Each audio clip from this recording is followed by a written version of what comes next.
Database అని చెప్పేసి ఒక కాంపోనెంట్ ని మనకి ప్రొవైడ్ చేయడం జరుగుతుంది. ఒక కేటగిరీ అనమాట. ఒక కేటగిరీని ఇందులో మనం మెన్షన్ చేయడం జరిగింది. చూడండి, డేటాబేస్.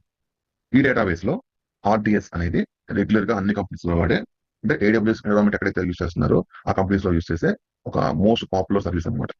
మీకు ఏదైనా డేటాబేస్ కావాలంటే MySQL, MS SQL, Oracle ఏదైనా సరే ఇక్కడికి వచ్చి దీన్ని ఓపెన్ చేసి మీకు కావాల్సిన డేటాబేస్ సర్వర్ని మీరు ఇక్కడ క్రియేట్ చేసుకొని ఆ డేటాబేస్ సర్వర్ సంబంధించి ప్రైమరీ సెకండరీని ఇక్కడ క్రియేట్ చేసి మీరు వాటిని యూస్ చేసుకోవచ్చు. అయితే ఇక్కడ మనం చూసినట్లయితే ఈ సర్వీస్ ని డేటాబేస్ అడ్మినిస్ట్రేషన్ నేర్చుకున్న వాళ్ళు బాగా వాడతారు. ఇక్కడ మన రోల్ ఏంటంటే ఇన్ కేసు మన కంపెనీ డేటాబేస్ టీమ్ ఉంది, వాళ్ళకి సర్వర్ కావాలంటే వాళ్ళు ప్రొవైడ్ చేయరు, అంటే వాళ్ళు క్రియేట్ చేసుకోరు. యాజ్ ఎ క్లౌడ్ ఇంజనీర్ మనం ప్రొవైడ్ చేయాలన్నమాట. యాజ్ ఎ క్లౌడ్ ఇంజనీర్ మనం ప్రొవైడ్ చేయాలి.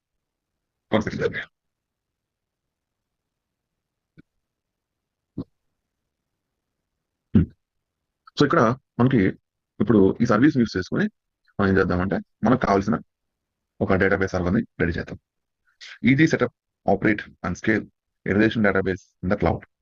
సో క్లౌడ్ లో మనకు కావాల్సిన డేటాబేస్ ని మనం ఇక్కడ క్రియేట్ చేసుకోవడం జరుగుతుంది. సో దీంట్లో మనం ఫస్ట్ చేయాల్సింది ఏంటంటే ఇందులో మనకి సబ్నెట్ గ్రూప్ అని ఉంటుందండి.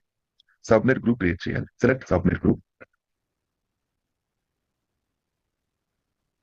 గ్రూప్ కాదండి, 1 సెకండ్ అవసరం లేదు మనకి పాతది. క్రియేట్ డిబి సబ్నెట్ గ్రూప్ అని చెప్పేసి నేను TCS సబ్ గ్రూప్ అని ఇచ్చాను. డేటాబేస్ ఇక్కడ డిస్క్రిప్షన్ ఇచ్చి ఇక్కడ మన VPCని సెలెక్ట్ చేసి TCS VPC ఇక్కడ చూడొచ్చు. ఏ అవైలబిలిటీ జోన్ లో కాదు, 1A 1B 1C మొత్తం మూడిట్లో కూడా నాకు ఈ డేటాబేస్ సర్వర్స్ అనేవి ఎక్కడైనా, అంటే కామన్ గా మనం మెన్షన్ చేస్తాం మన డేటాబేస్ సబ్జెక్ట్ ని ఆల్రెడీ క్రియేట్ చేసి ఉంటే ఏదన్నా 1A 1Bలో ఆ రెండే సెలెక్ట్ చేసుకోవచ్చు. మినిమం అయితే 2 ఉండాలి, మినిమం 2 మెయింటైన్ చేస్తాం. అది విషయం. అది చూడొచ్చు. Okay, so subnet group create చేసాం. చూడొచ్చు అవైలబిలిటీ జోన్, సబ్నెట్ ID, దానికి area create. So subnet group ని క్రియేట్ చేసాం. ఇప్పుడు మనకి డేటాబేస్ సర్వర్ ని ఈ సబ్నెట్ గ్రూప్ ని యూజ్ చేసుకొని ఆ నెట్వర్క్ లో మనం ప్లాన్ చేయడం జరుగుతుంది. సో డేటాబేస్ సంబంధించి ఇక్కడ చూడొచ్చు క్రియేట్ డేటాబేస్. ఇక్కడ స్టాండర్డ్ క్రియేషన్ ఈజీనా, రియల్ టైమ్ లో అయితే స్టాండర్డ్ యూజ్ చేస్తారు. ఇక్కడ కూడా మనం స్టాండర్డ్ యూజ్ చేద్దాం. ఈ డేటాబేస్ కావాలి, అరోరా MySQL కావాలా, లేకపోతే అరోరా PostgreSQL కావాలా, ఓన్లీ MySQL కావాలా, MariaDB కావాలా, PostgreSQL కావాలా, Oracle కావాలా, మైక్రోసాఫ్ట్ SQL కావాలా. దీంట్లో Microsoft SQL server and Oracle అనేవి రెండు కూడా ఎంటర్ప్రైజ్ లెవెల్, అంటే పెద్ద కంపెనీస్ లో వీటిని యూజ్ చేయడం జరుగుతుంది. ఎంటర్ప్రైజ్ లెవెల్ అనమాట ఇవి. ఇవన్నీ కూడా స్మాల్ కంపెనీస్ నుంచి మిగతా అన్ని కంపెనీస్ యూజ్ చేస్తాయి. అంటే కామన్ గా అన్ని కంపెనీస్ యూజ్ చేసేవి అయితే మెయిన్లీ MySQL, MS SQL, ఓకేనా, PostgreSQL ఇవి ఎక్కువగా వాడతారు. పెద్ద కంపెనీస్ లో పెద్ద ప్రాజెక్ట్స్ ఏంటంటే Oracle కానీ మైక్రోసాఫ్ట్ SQL సర్వర్ కానీ యూజ్ చేస్తారు. నేనైతే MySQL యూజ్ చేసుకుంటాను. MySQL చూడొచ్చు ఏ వర్షన్ కావాలి అడుగుతుంది. MySQL లో ఏ వర్షన్ కావాలి, MySQL కమ్యూనిటీ ఏ వర్షన్ కావాలి, ఇవన్నీ వర్షన్స్ మనకి ఏ వర్షన్ కావాలనేది ఇక్కడ మెన్షన్ చేయాలి. So based on the company ఇప్పుడు కూడా మార్కెట్ లేటెస్ట్ ఉంటే లేటెస్ట్ వన్ ఎవరు వాడండి, అంటే కంపెనీ ఎప్పటి నుంచో ఎగ్జిస్ట్ అయి ఉంటే వాళ్ళు ఎప్పుడో డెవలప్ చేసిన దాన్ని వాడుతూ ఉంటారు. న్యూగా ఏవైతే కంపెనీస్ మనం స్టార్ట్ చేసామో అలాంటి కంపెనీస్ లో ఈ న్యూ ఎడిషన్ వాడతారు. మోస్ట్ కేసెస్ కంపెనీస్ ఏం చేస్తాయంటే వీటిలో ఏదో ఒక వర్షన్ చూస్ చేసుకోవడం జరుగుతుంది. మరి లేటెస్ట్ అయితే చూస్ చేసుకోరు, ఓల్డ్ వర్షన్ మోస్ట్ కేసెస్ వాడతారు. ఎందుకంటే లేటెస్ట్ వర్షన్స్ సక్సెస్ అయ్యే ఫెయిల్ అయితే ఓల్డ్ అనుకోండి ఒక ఐడియా ఉంటుంది అది సక్సెస్ వర్షన్స్ లేకపోతే ఫెయిల్ వర్షన్స్ అని. కాబట్టి ఇక్కడ MySQL అని చెప్పేసి మనకు కావాల్సిన డేటాబేస్ ఇంజిన్ వర్షన్ సెలెక్ట్ చేసుకోవాలి.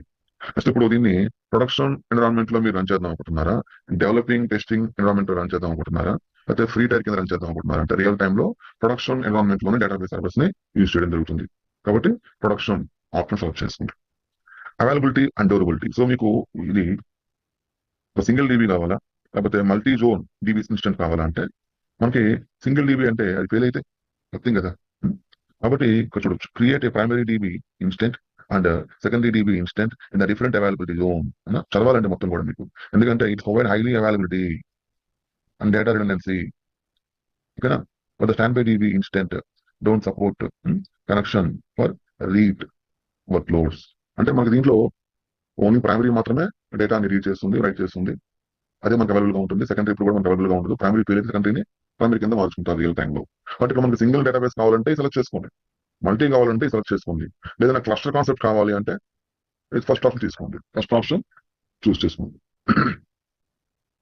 So multi availability region instance. ఇక్కడ డిబి ఇన్స్టెంట్ ఐడెంటిఫైర్ అని ఉంది. ఇక్కడ చూడొచ్చు, మనం ఒక డేటాబేస్ సర్వర్ ని క్రియేట్ చేస్తున్నప్పుడు ఆ సర్వర్ లో ఒక టేబుల్ క్రియేట్ చేస్తాం. ఇక్కడ చూడొచ్చు, type A name for your dB instant అని ఉంది ఇక్కడ.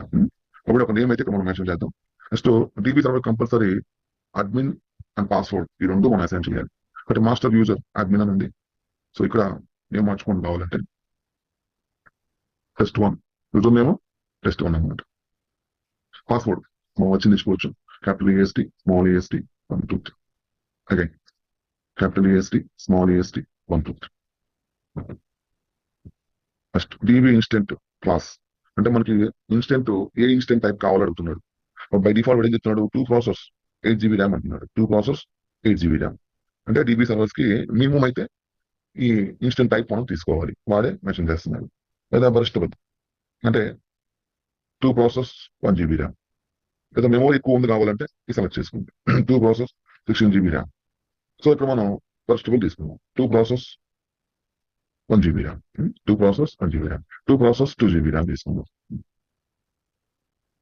Next storage. మరి ఈ డేటాబేస్ సర్వర్ కి స్టోరేజ్ ఎలాంటి స్టోరేజ్ కావాలి? స్టోరేజ్ టైప్ చూడండి, జనరల్ పర్పస్ ఉంది, ప్రొవిజనల్ ఉంది. మోస్ట్ కేసెస్ రియల్ టైమ్ లో ప్రొడక్షన్ ఎన్విరాన్మెంట్ లో ప్రొవిజనల్ వాడతారు. నేనైతే జనరల్ పర్పస్ తీసుకుంటాను, ఎందుకంటే బిల్ ఎక్కువ పడుతుంది అందుకని. సో నాట్ డిస్ టైప్ అనమాట. అలొకేట్ స్టోరేజ్ మినిమం 20 GB అన్నాడు, నేను ఒక 20 GB ఇస్తాను. Next don't connect to an EC2 compute resource అంటే ఎలాంటి సర్వర్స్ కి కనెక్ట్ అవ్వకూడదు అంటే సెలెక్ట్ చేసుకుంది.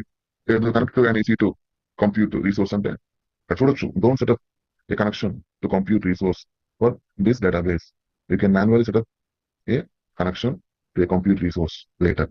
తర్వాత మీరు సర్వర్ రెడీ చేసుకుని దాంతో కనెక్ట్ అవ్వమని చెప్తున్నాడు. ఇదేంటి, setup A connection to an EC2 compute resource for this database. ఇక్కడే మీరు ఏ సర్వర్తో కనెక్ట్ అవ్వాలో దాన్ని సెటప్ చేయమంటున్నారు. చూడండి, క్లిక్ చేశాను, మొత్తం చేంజ్ అయిపోయింది. చూస్ అని ఇన్స్టెంట్ అన్నాడు, అంటే ఇన్స్టెంట్ రెడీగా ఉంటే దాన్ని చూస్ చేసుకుంటే ఆ ఇన్స్టెంట్ కనెక్ట్ అవ్వచ్చు అనమాట. లేదంటే మనం క్రియేట్ చేసుకుని ఆ ఇన్స్టెంట్ మనం కనెక్ట్ అవ్వాలి. Okay. Next virtual private network. మనం ఏ నెట్వర్క్ లాంచ్ చేయబోతున్నాం, TCSF VPC లో లాంచ్ చేయబోతున్నాం కాబట్టి ఆ నెట్వర్క్ సెలెక్ట్ చేసుకోండి. So database of net group, ఇందా మనం ఈ గ్రూప్ క్రియేట్ చేసాం అవునా. ఎస్. Next public access. మన డేటాబేస్ సర్వర్ రియల్ టైమ్ లో పబ్లిక్ యాక్సెస్ ఉంటుందా, ప్రైవేట్ యాక్సెస్ ఉంటుందా? ఎవరైనా చెప్పండి. డేటాబేస్ సర్వర్ కి రియల్ టైమ్ లో పబ్లిక్ యాక్సెస్ ఉంటుందా, ప్రైవేట్ యాక్సెస్ ఉంటుందా? ప్రైవేట్ యాక్సెస్ ఉంటుంది. ప్రైవేట్ యాక్సెస్ అంటే ఇక్కడ పబ్లిక్ యాక్సెస్ నో పెట్టాలి, కానీ మనం ఈ రిజల్ట్ చూడాలి కాబట్టి ఇక్కడ ఎస్ అని తీసుకుంటున్నాం. బట్ రియల్ టైమ్ లో అయితే నో సెలెక్ట్ చేసుకుంటాం. నెక్స్ట్ VPC సెక్యూరిటీ గ్రూప్ కాబట్టి చూస్ ఎగ్జిస్టింగ్ సెక్యూరిటీ గ్రూప్ అని చెప్పేసి సెక్యూరిటీ గ్రూప్ ని సెలెక్ట్ చేసుకోండి, మీరు కస్టమైజ్ చేసిన దాన్ని. Next RDS proxy. ఈ ప్రాక్సీ మనకు అవసరం లేదండి. సర్టిఫికేట్ అథారిటీ ఇది కూడా అవసరం లేదు, అంటే సెక్యూరిటీ పాయింట్ ఆఫ్ వ్యూలో దాన్ని హైలీ ప్రొడక్ట్ చేయడానికి బై డిఫాల్ట్ వాడే ఇస్తున్నాడు. చూడండి, ఆప్షన్ అని చెప్పేసి వాడే బై డిఫాల్ట్ ఇస్తున్నాడు. చూడొచ్చు క్రియేట్ అండ్ RDS ప్రాక్సీ అన్నప్పుడు RDS automatically create and IAM role and service manager secret for the policy. అంటే మన డేటాబేస్ సర్వర్ ని దాని యొక్క పాస్వర్డ్స్ ని దాని లాగిన్ అథెంటికేషన్ ని సెక్యూర్ గా మెయింటైన్ చేయడానికి ఈ ఆప్షన్ మనం యూస్ చేసుకోవచ్చు. ప్రజెంట్ అయితే మనకు అవసరం లేదు. Next question, database authentication. ఏ అథెంటికేషన్ కావాలి నీకు? పాస్వర్డ్ అథెంటికేషన్ కావాలా, IAM రోల్ విత్ అథెంటికేషన్ కావాలా, లేకపోతే password with password with Kerberos authentication కావాలంటే, కెర్బ్రోస్ అంటేనేమో విండోస్ పాయింట్ ఆఫ్ వ్యూ ఇది వాడతారండి, లైన్స్ పాయింట్ ఆఫ్ కూడా వాడతారు, కానీ ఇది ఒక అథెంటికేషన్. మనమైతే పాస్వర్డ్ అథెంటికేషన్ యూస్ చేస్తాం. Authentication using database password. Okay. Monitoring కావాలా వద్దా? సో మానిటరింగ్ కావాలంటే మానిటరింగ్ క్లిక్ చేసుకోండి. ఓకేనా.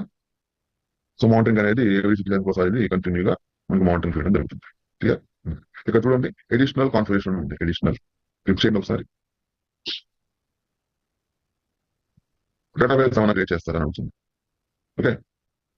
అంటే ఏదైనా డేటాబేస్ క్రియేట్ చేద్దాం అనుకుంటే దాన్ని ఏమి ఉంది, మై ఫస్ట్ DB1 అని తీసుకుందాం. నెక్స్ట్ ఇక్కడ బ్యాకప్ కావాలి, enable automatic backup. So database server ని బ్యాకప్ తీసుకోవడానికి 2 options, automatic backup, manual backup. Enable automatic backup untick చేసేయండి.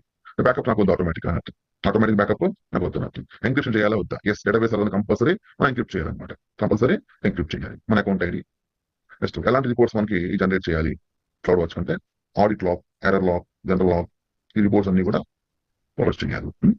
Maintenance enable auto minor version upgrade. అంటే డేటాబేస్ ఎప్పుడైనా అప్గ్రేడ్ చేయాలంటే ప్రజెంట్ ఉన్న వర్షన్ నుంచి లేటెస్ట్ వర్షన్ లోకి ఈ ఆప్షన్ టిక్ చేసుకుంటే ఫ్యూచర్ లో డేటాబేస్ మనం అప్గ్రేడ్ చేయొచ్చు అనమాట. మెయింటెనెన్స్ విండో అంటే మెయింటెనెన్స్ కోసం ఏమైనా టైం తీసుకుంటారా? నాట్ ప్రిఫర్ అంటే పలానా టైం అంటే మనం చెప్పాలి. Start date, start time, duration, అంటే ఆ టైంలో చూడొచ్చు. Select the period you want pending modifications are maintenance applied to the database by Amazon RDS. అంటే ఎప్పుడైనా మనం డేటాబేస్ సర్వర్ ని మెయింటెనెన్స్ అంటే హార్డ్వేర్ మెయింటెనెన్స్ కావచ్చు, లేదా డేటాబేస్ అప్డేట్ చేయడానికి మైగ్రేట్ చేయడానికి కావచ్చు, లేదంటే డేటాబేస్ లో ఉన్న ప్రాపర్ గా ఇష్యూస్ ఉన్నప్పుడు వాటిని పద్దాగా ఇష్యూస్ కంటిన్యూ అవుతున్నప్పుడు ఏంటంటే ఒక డౌన్ టైం తీసుకుని దాన్ని ప్రాపర్ గా హార్డ్వేర్ పాయింట్ ఆఫ్ లో లేకపోతే ఆ డేటాబేస్ పాయింట్ ఆఫ్ లో అప్గ్రేడ్ చేయడం జరుగుతుంది అనమాట. దానికోసం ఇక్కడ ఏమైనా టైం డేట్ చూస్ చేసుకుంటా ఉంటుంది. Not preference. డిలీషన్ ప్రొటెక్షన్, అంటే డేటాబేస్ ని మీరు ఎవరు డిలీట్ చేయడం ప్రొటెక్ట్ చేద్దాం అనుకుంటున్నారు. Yes, enable delete protection. Okay, so ఇదండి ఈ ప్రాసెస్ మొత్తం కూడా మనం స్టెప్ బై స్టెప్ చేసుకుంటూ రావాలి. అర్థమైందా? ఇదంతా ప్రాపర్ గా చేస్తే మనం ఇప్పుడు ఒక డేటాబేస్ సర్వర్ ప్రైమరీ, సెకండరీ అనే డేటాబేస్ సర్వర్స్ మనకి క్రియేట్ అవుతాయి. Create dB.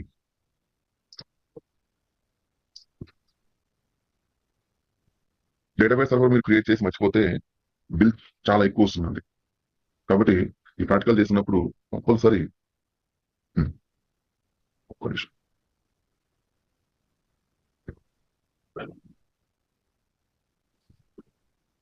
క్రియేట్ అవుతుందండి. Creating database. ఇది క్రియేట్ అవడానికి మాక్సిమం ఒక 20 మినిట్స్ పడుతుందండి. 30 to 40 మినిట్స్ కూడా పట్టే టైం ఉంది. ఎందుకంటే మనకి బ్యాక్ ఎండ్ లో ఇవన్నీ ప్రాపర్ గా క్రియేట్ అవ్వాలి, రెడీ అవ్వాలన్నమాట. ఇది ప్రాపర్ గా రెడీ అయిన తర్వాత మనం దీన్ని కనెక్ట్ అవ్వడానికి ఏం చేయాలంటే ఇప్పుడు ఒక సర్వర్ ని రెడీ చేసుకోవాలి.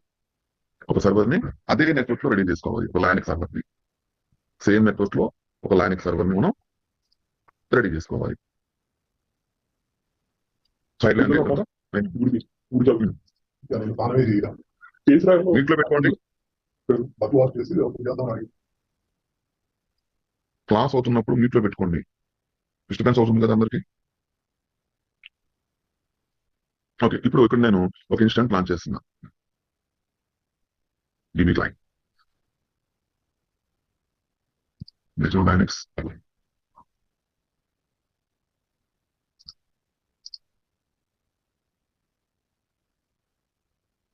Okay, so network edit same network లో ఉండాలి.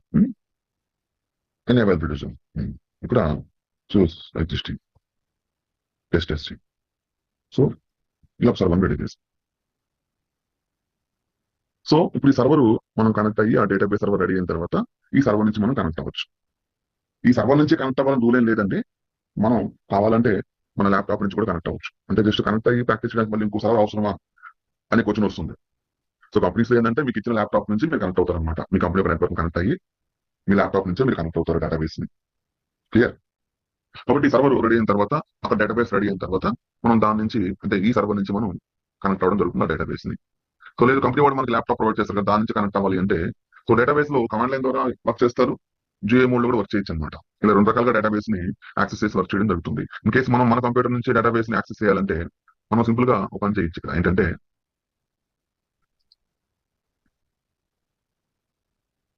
వర్క్ బెంచ్ అని టూల్ ఉంటుందండి. ఇది థర్డ్ పార్టీ టూల్ అనమాట. ఇంటర్వ్యూస్ అడుగుతాడు డేటాబేస్ ఎలా కనెక్ట్ అవుతామని. ఇలా థర్డ్ పార్టీ టూల్స్ యూస్ చేసుకుని మనం కనెక్ట్ అవ్వాల్సిన అవసరం లేదు, డైరెక్ట్ గానే కనెక్ట్ అవ్వచ్చు కమాండ్ లైన్ లో అనమాట. సో ఇక్కడ చూడొచ్చు దీనికి సంబంధించి ఇక్కడ చూడండి విండోస్ సంబంధించి ఒక టూల్ ఉంది ఇక్కడ వర్క్ బెంచ్ అని. సో ఇక్కడ మనం దీనికోసం సైన్ ఇన్ ఏమని అడుగుతుంది ఇక్కడ మనం చూసుకోరు. కింద చూడండి నో థ్యాంక్స్ స్టార్ట్ మేట్ అవ్వడానికి క్లిక్ చేయించాలి. ఇక టూల్ డౌన్లోడ్ అవుతుంది అనమాట. ఈ టూల్ ని మనం మా ల్యాప్టాప్ లో ఇన్స్టాల్ చేసుకోవాలి. వర్క్ బెంచ్ అంటాము. ఈ టూల్ ని మన ల్యాప్టాప్ లో ఇన్స్టాల్ చేసుకోవాలి.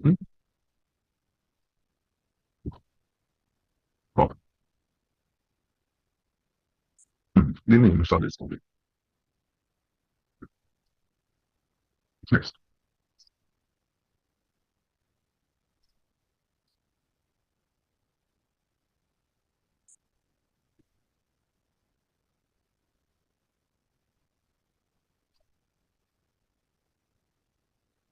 సో మనం డేటాబేస్ సర్వర్ మీద వర్క్ ఏం చెయ్యం, బట్ డేటాబేస్ సర్వర్ ని మనం క్రియేట్ చేస్తున్నాం. దాన్ని కనెక్ట్ చేసి ప్రాక్టికల్ గా వర్కింగ్ లో ఉందని చూసుకుని దెన్ దాని యాక్సెస్ అనేది మనం ప్రొవైడ్ చేస్తాం అనమాట క్లయింట్ కి.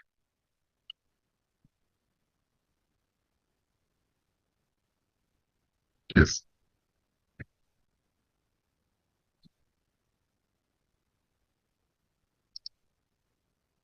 సో ఇదండి, ఇది టూల్ అనమాట. ఇక్కడ చూడండి డేటాబేస్ అని ఉందా, కనెక్ట్ టు డేటాబేస్.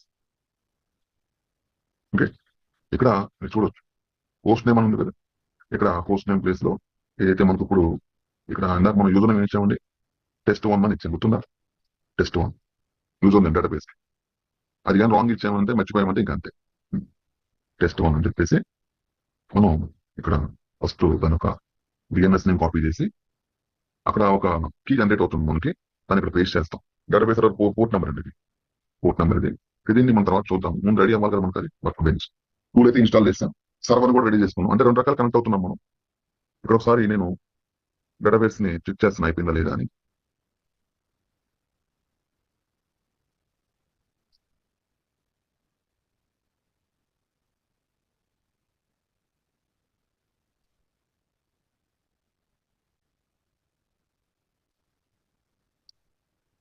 సో ఇది మన డేటాబేస్. ఇక్కడ చూడండి ఏముందో స్టేటస్ మోడిఫైయింగ్ అని రెడీ అవుతుందండి. ఒకసారి రీలోడ్ చేయండి.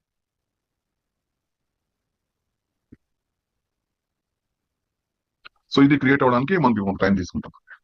ఇక్కడ చూడొచ్చు, ఒకసారి దీన్ని క్లిక్ చేయండి, ఒకసారి మీరు సర్చ్ చేసుకొని ఇక్కడ మీకు దీనికి సంబంధించి కనెక్టివిటీ అండ్ సెక్యూరిటీ అని ఉంది కదా, ఇక్కడ చూడొచ్చు మీరు ఎండ్ పాయింట్ అని వస్తుందండి, ఎండ్ పాయింట్ అని వస్తుంది. ఈ ఎండ్ పాయింట్ దాని పోర్ట్ నెంబరు, అది ఏ VPC లో క్రియేట్ చేసాము, దాని సెక్యూరిటీ గ్రూప్ ఏంటి, ఏ అవైలబిలిటీ జోన్ లో మనం దాన్ని లాంచ్ చేస్తున్నాము, సెక్యూరిటీ గ్రూప్ ఏంటి, ఇన్ఫర్మేషన్ మొత్తం మీరు ఇక్కడ చూడొచ్చు. ఇన్ఫర్మేషన్ మొత్తం మీరు ఇక్కడ చూడొచ్చు అనమాట. ఓకే, ఇది ఇంకా రెడీ అవుతుంది. సో రెడీ అయిన తర్వాత ఈ ఎండ్ పాయింట్ ని మనం కాపీ చేసి ఇక్కడ, సో దీన్ని ఇందాక మనం ఓపెన్ చేసిన ఈ టూల్లో డేటాబేస్ లోకి వచ్చి కనెక్ట్ DB అని చెప్పేసి ఇక్కడ పేస్ట్ చేస్తాం. చేసి యూజర్ నేమ్ టెస్ట్ 1 అని ఇచ్చి password capital ASD small ASD 1 2 3 అని ఇచ్చి ఓకే ఓకే. ఇక్కడ ఓకే అన్నా ఉంటే కనెక్ట్ అవ్వాలన్నమాట, మనకి అది కనెక్ట్ అవ్వాలి. అది రెడీ అయిన తర్వాత కనెక్ట్ అవుతుంది. ఎస్, సో ఇలా వస్తుందండి. క్లియర్, ఓకేనా, అర్థమవుతుందా? ఇది డేటాబేస్ ని గ్రాఫికల్ గా ఎవరైనా యాక్సెస్ చేయాలంటే ఇది ప్రొసీజర్ అనమాట, ఇలా ఉంటుంది. సో కమాండ్ లైన్ తో కూడా కనెక్ట్ అవ్వచ్చు మనం డేటాబేస్ ని. దానికి సంబంధించి ఇక్కడ మనకు ఒక కమాండ్ ఉంది, మీకు చూపిస్తాను ఒకసారి చూడండి. MySQL -h అని చెప్పేసి ఎండ్ పాయింట్ మొత్తం కాపీ చేసి -u అని చెప్పేసి యూజర్ నేమ్ ఏంటండి టెస్ట్ 1 అని చెప్పేసి -p ఇవ్వండి. p అంటే పాస్వర్డ్, ఇచ్చి ఎంటర్ నొక్కండి. అంటే ఏమడుతుంది, ఎంటర్ పాస్వర్డ్ ఉంటుంది. అప్పుడు పాస్వర్డ్ ఇవ్వండి. అంటే మీరు డైరెక్ట్ గా మీ లైనక్స్ సర్వర్ నుంచి డేటాబేస్ సర్వర్ ని కనెక్ట్ అయ్యారు అనమాట. కాబట్టి డేటాబేస్ సర్వర్ ని మనం లైనక్స్ సర్వర్ నుంచి కనెక్ట్ అవ్వాలంటే సర్వర్ లో లాగిన్ అయిన తర్వాత అక్కడ MySQL అని చెప్పేసి ఈ కమాండ్ యూజ్ చేయండి. మీరు ఈ కమాండ్ యూజ్ చేసినప్పుడు మీకు ఏమైనా ఎర్రర్ వస్తే మీరు ఏం చేయాలంటే MySQL ప్యాకేజ్ ఇన్స్టాల్ చేసుకోవాలి. ఏం చేయాలంటే MySQL ప్యాకేజ్ ని ఈ సర్వర్ లో ఇన్స్టాల్ చేసుకోవాలి, గుర్తుపెట్టుకోండి.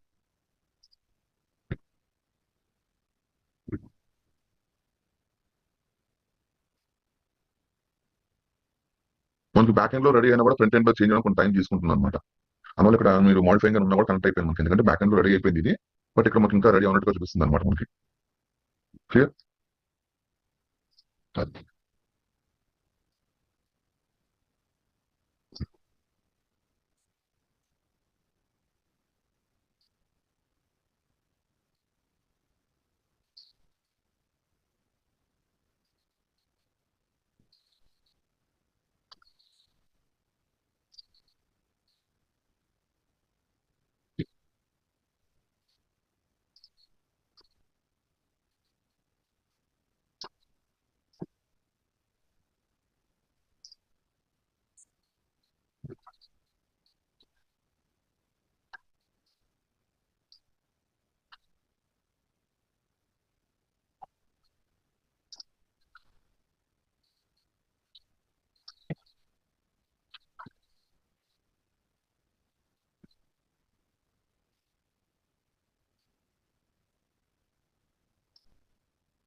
మోస్ట్ కేసెస్ మనకి లైనక్స్ లో, అమెజాన్ లైనక్స్ లో ఆల్మోస్ట్ అయిపోవాలి యాక్చువల్ గా. ఎందుకంటే మనకి అన్ని లైనక్స్ సర్వర్స్ కన్నా కూడా అమెజాన్ లైనక్స్ మనకి చాలా ఈజీ, ఎందుకంటే దీంట్లో అన్ని ఉంటాయి మనకి ప్రాపర్ గా ప్యాకేజెస్ అన్ని. కానీ ఇక్కడ మనకి దొరకట్లేదు అవైలబిలిటీ. ఇప్పుడు దాన్ని పట్టుకొని మనం టైం వేస్ట్ చేస్తే అవుట్పుట్ పెంచండి. అందుకని మీకు ఇమీడియట్ గా అవుట్పుట్ పెంచడానికి ఈ సర్వర్ లాంచ్ చేశాను. మీరు ట్రై చేయండి, అమెజాన్ లైనెక్స్ లో ట్రై చేసి కనెక్ట్ అవ్వండి. పెద్ద ఇదేం కాదు, కమాండ్ దొరకాలి మనకు అంతే. కమాండ్ దొరికితే చాలు, మనం కనెక్ట్ అయిపోవచ్చు. సో ప్రాక్టికల్ గా ఎలా ఉంటుందో ఒకసారి చూపిస్తాం మీకు కనెక్టివిటీ. అంటే బ్రౌజర్ ద్వారా కనెక్ట్ అవ్వడం మనకి ఒక టూల్ ద్వారా కనెక్ట్ అయినట్టు అనమాట. టూల్ ఏం వాడకుండా డైరెక్ట్ గా మనం సర్వర్ నుంచి కనెక్ట్ అవ్వడానికి ట్రై చేస్తున్నాం అడిషనల్ గా. ఓకే, చూద్దాం ఇక్కడ.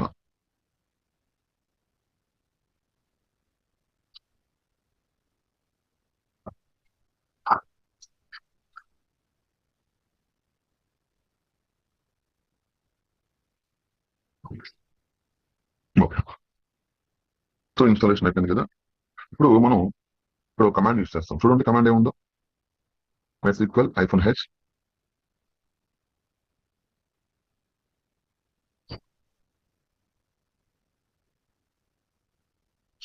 ఇక్కడ ఏదైతే మన డిబి సర్వర్ ఎండ్ పాయింట్ ఉందో దీన్ని కాపీ చేసి